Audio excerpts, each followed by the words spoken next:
Happening now, burn restrictions are in place in Colorado Springs with similar restrictions in place across El Paso County. Concerns of fires spreading across grassy areas like this are just one of the reasons that these restrictions are now in place. 11 News reporter Lauren Watson is live from the Colorado Springs Fire Department. Officials there are telling you a combination of the dry brush, little moisture, wind, all of those are factors that led to their new policy on the burn restrictions right now. That's right. As you can see, we are currently under a moderate fire risk, but those restrictions are still in place due to all of those things. Currently, recreational fires, outdoor smoking on city land, use of fireworks, and burnings are all prohibited in Colorado Springs. Countywide Stage 1 fire restrictions are similar. Outdoor cooking and smoking in designated areas are still allowed, but officials urge people to do these carefully. City fire officials also noted that fires on open grassy areas, like those often lit at homeless camps, are also prohibited. Regrettably, the only mechanism that seems to work is to prohibit all of those fires, all of the warming fires and cooking fires within the camps, because those continue to not be managed well. In Colorado Springs, any violation of these restrictions can lead to a fine of up to $2,500 or jail time. The city fire marshal tells me he doesn't have an exact timeline on when these restrictions will be lifted, but it should be by the next significant snowfall. Live in Colorado Springs, Lauren Watson, KKTV 11 News. We hope that snowfall comes soon. All right, Lauren, thank you.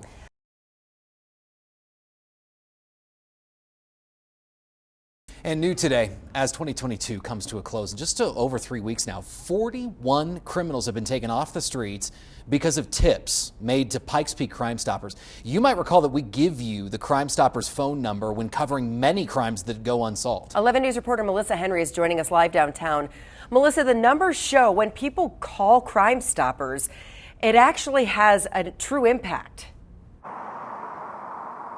Yeah, Lindsay, take last month, for example. Just in November, 7 suspects were arrested in the Pikes Peak area because of tips that were made to Crime Stoppers.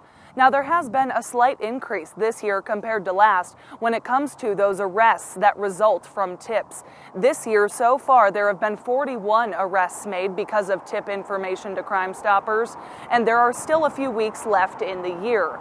That's compared to 36 arrests that were made last year in all of 2021 because of that tip information. The chairman for Pikes Peak Crime Stoppers says it's crucial for people to not be afraid to come forward, assuring that their identity is never known. Backbone to our system is the anonymity. And so as long as everybody understands that they'll never be identified, they can feel safe in providing information to Crime Stoppers. Now, this person that you're seeing is Santiago Calleros III. He was found dead in a mobile home park in Colorado Springs in July of this year, and his case is still unsolved. If you think you know anything, there is a $10,000 reward in this case if you provide information that leads to an arrest, and officials tell me they do believe someone's out there that knows something. Back to you at the studio. All right, Melissa, thank you.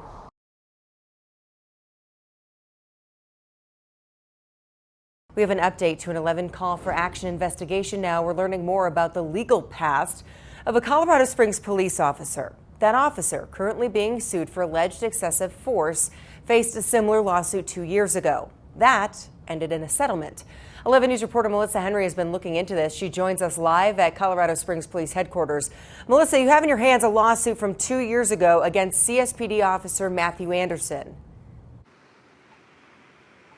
Lindsay, this lawsuit from 2020 against Officer Matthew Anderson led to the city paying out a settlement of more than $37,000. Now, Officer Anderson is being sued over similar allegations again. That's excessive force and violating someone's rights. Police say the officer in this body camera video is Matthew Anderson. Anderson is being sued by the black veteran he's seen hitting in the video, Dalvin Gadsden. This photo of Officer Anderson was taken moments after that video, showing an injury to his hand from the altercation. Anderson has been sued before over excessive force. Matthew Anderson clearly has no temperament to be a law enforcement officer.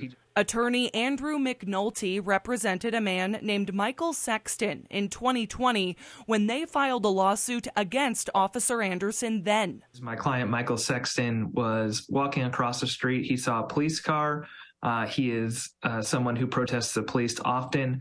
He flipped off the police car. My client put his hands up and was like, "Oh, okay, man. Well, no, we don't have any problems here." Matthew Anderson, in response to that, grabbed him, threw him on top of the police car, put his weight on him, wrenched his arm behind his back. McNulty says the case led to a more than $37,000 settlement. 11 News asked Colorado Springs police about Officer Anderson's 2020 case and his current case. They say, quote, "Since there is pending legal action involving Officer Anderson, we reserve our right to not comment at this time." Police say Officer Anderson first started working for CSPD in 2015. They say he resigned in early 2021 and was rehired 5 months later. 11 News learned during those 5 months, Anderson worked for Columbus, Indiana Police, from which he also resigned, their leaders say. Given that Mr. Anderson has been sued previously, does that have any impact on this new case? It does, because it shows that Colorado Springs knew about Anderson's bad behavior, but then chose to hire him anyways. I also reached out to the Colorado Springs city attorney who represented Officer Anderson in this 2020 case for comment. We have not heard back yet, but we will let you know if we do. Live at Colorado Springs Police Headquarters, Melissa Henry, KKTV 11 News. All right, Melissa, thank you.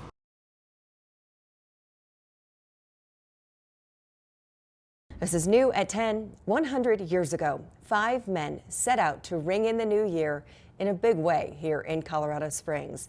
The men, known as the Frozen Five, summited Pikes Peak and set off fireworks for all of Colorado Springs to see, giving birth to a spectacular tradition. The club has grown to 105 members over the years, and this year 34 people are climbing up Bar Trail to summit the mountain. They left this morning.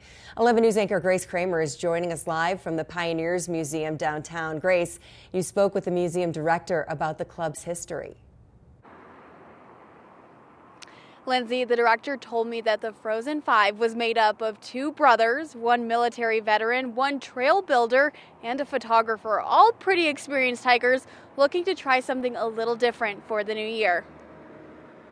The Adaman Club was formed 100 years ago this year in 1922 by a group of 5 local experienced mountain climbers who were interested, I think, partly just avoiding the typical New Year's Eve boring parties and wanted to climb the mountain instead. The Frozen Five left on December 30th, 1922 and climbed more than 14,000 feet with 160 pounds of gear and fireworks. When they made it to the top at midnight on January 1st, they lit off fireworks for the entire Colorado Springs community to see, coming at a time when people needed something inspiring. It's the 1920s. The World War is behind us. The Spanish flu pandemic is behind us. The Roaring '20s are going.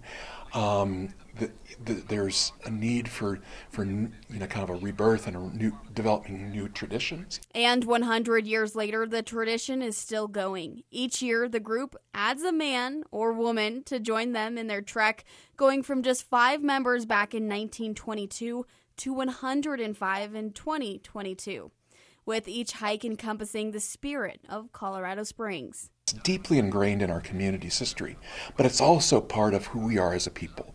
We love the outdoors. We love challenging ourselves against nature.